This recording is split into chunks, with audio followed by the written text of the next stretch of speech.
Welcome, General Amidror. Let's talk about the Middle East, the challenges and opportunities at the present moment. Could you tell us something? What's your view about the Middle East today? First of all, I'm very happy to be here in Madrid. Very nice city, very nice people, by the way. And I think that the main challenge of the Middle East today is the volatile situation.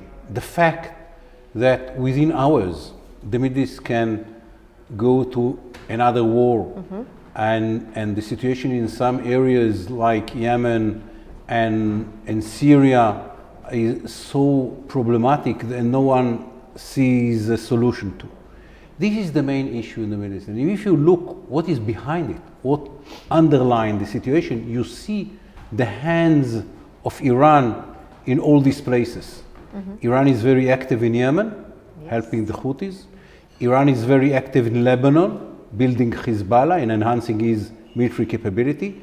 Iran is very active in Syria, building an independent Iranian war machine in Syria, under the sovereignty of Syria, within the sovereignty of Syria. So the volatile situation of the Middle East is the main issue, and you cannot ignore the humanitarian issues which are coming with it. Look, 12 million refugees in Syria, half of them inside the state, out of them out the Syrian state. Somewhere between 600,000 and million people had been killed in Syria. No one knows the number. Syria is completely destroyed by the war between the rebels in one side and Russia, Iran, and the regime on the other side. And the same is about Yemen, in which no one knows the number of people who had been killed and will be killed, and many of them children. So the agony and the humanitarian issue going within this volatile area are going together, and cannot be treated because of the situation. This, I think, is the main problem in the Middle East. I usually think that it is easier to be pessimistic than optimistic. So let's try to be a little bit optimistic. In the Middle East, it's very hard. You know what's the difference between optimistic and pessimistic in the Middle East? Yeah. A pessimist is an optimist with a lot of experience. Yes.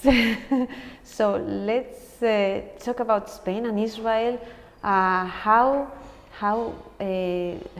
both countries can cooperate or do something in the Middle East in order to bring some kind of stability?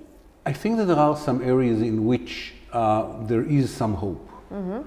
One is the fact that more and more Arab countries understand that the future of the Middle East is not in a war with Israel, but with an agreement with Israel. It's not yet there, it's still under the table.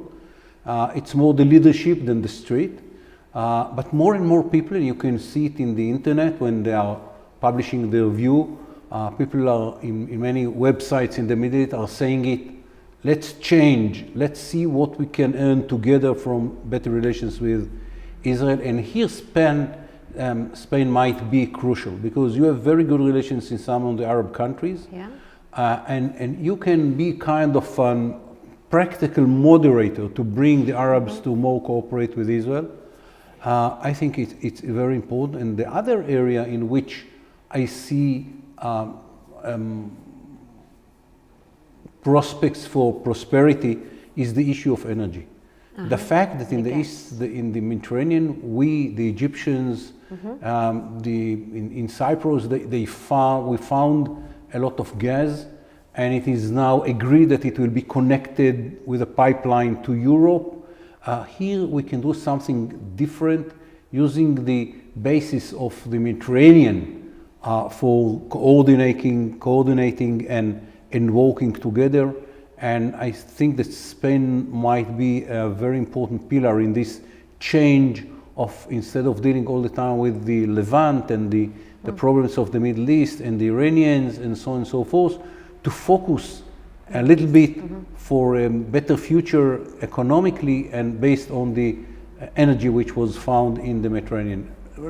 Iran will be there and we have to deal with it. Yeah. The Levant problem will be there and we have to deal with it. But in the meantime, we can cooperate based on the energy that had been found in the Mediterranean and to build something which will be more Mediterranean kind than Middle East kind, and to bring in countries like Egypt and others from the Middle East to be part of this process. Okay. Thank you very much, General. Thank you very much for your view and for trying to be optimistic. Yes, it's not easy, as I said, but we have to try very hard. We have to try. Thank you very much, Thank General. you very much.